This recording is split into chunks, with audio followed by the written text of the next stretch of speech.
Delhi NCR में आजकल ऐसे ही हालात हैं। ये जो आप स्टूडियो में इस वक्त देख रहे हैं, हर तरफ धुंध, लोग प्रदूषण से परेशान हैं, सांस लेना लोगों का मुहाल हो रहा है।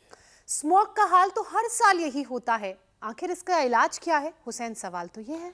देखिए, इसका इलाज है क्लाउड सीडिंग, यानी आर्टिफिशियल बारिश, आर्टिफिशियल रेन। और बिल्कुल इस तरह से ये जिस तरीके से इस वक्त आपको स्टूडियो में ये बारिश होती हुई दिखाई दे रही, ऐसे ही बारिश करवाई जाएगी। यानी बादलों में क्लाउड सीड किया जाएगा, जिसके ज़रिए बारिश होगी और इससे जो धुंध है, जो गर्दा की, गुबार की, धुएं की जो लेयर हवाओं में है, वो काफ़ी हद तक ख़त्म हो जाएगी। कुछ इसी तरह अपने देश में पहली बार दिल्ली में क्लाउड सीडिंग करवाने की तैयारी है। चलिए, क्लाउड सीडिंग कैसे होती है एक बार फिर से हम दिखाएंगे आपको। हमारे स्टूडियो में ही एक बार फिर से विमान उड़ते हुए जाएगा और अपने से केमिकल का छिड़काव करेगा, जिसके जरिए यह बारिश होती है। एक बार फिर से देखिए तो मैं आपको बताऊंगा कि किस तरह से ये काम करता है। दरअसल बादलों के साथ दिया जो 29 अक्टूबर को अगर इसने साथ दे दिया तो राजधानी पहली आर्टिफिशियल बारिश देख सकती है। यानी कि हमें उसके लिए बादल की जरूरत होगी, क्योंकि जब बादल आसमान में होते हैं तो प्लेन के जरिए उनमें केमिकल का छिड़काव किया जाता है। बादल में मौजूद वाटर वेपर होते हैं, उसके जरिए कृत्रिम बारिश होती है जो एटमॉस्फेयर को एक तरह से डिटॉक्स कर देती है। यानी इस नकली बारिश के बाद चैन की सांस आप सभी ले सकते हैं।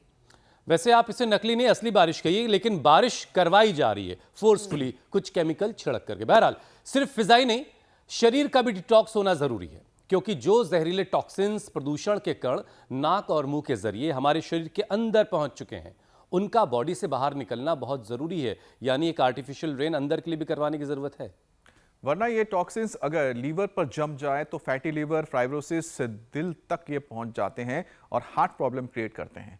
आंतों में अटक जाए तो फिर खराब पाचन, और किडनी में अगर ये पहुंचते हैं तो फिर नेफ्रॉन में फंस जाए तो किडनी पर प्रेशर बढ़ा देते हैं। आज से तो छठ पूजा की भी शुरुआत होने वाली है, जिसमें सेहत के लिए सूर्य देव की पूजा की जाती है। आज नहाए खाए का दिन है और ये सारी रस्में तभी हो पाएंगी जब सेहत आप सभी की साथ देगी। फास्टिंग तो अपने आप में बॉडी के लिए नेचुरल डिटॉक्स का तरीका है, लेकिन सिर्फ व्रत रखने भर से काम नहीं चलने वाला।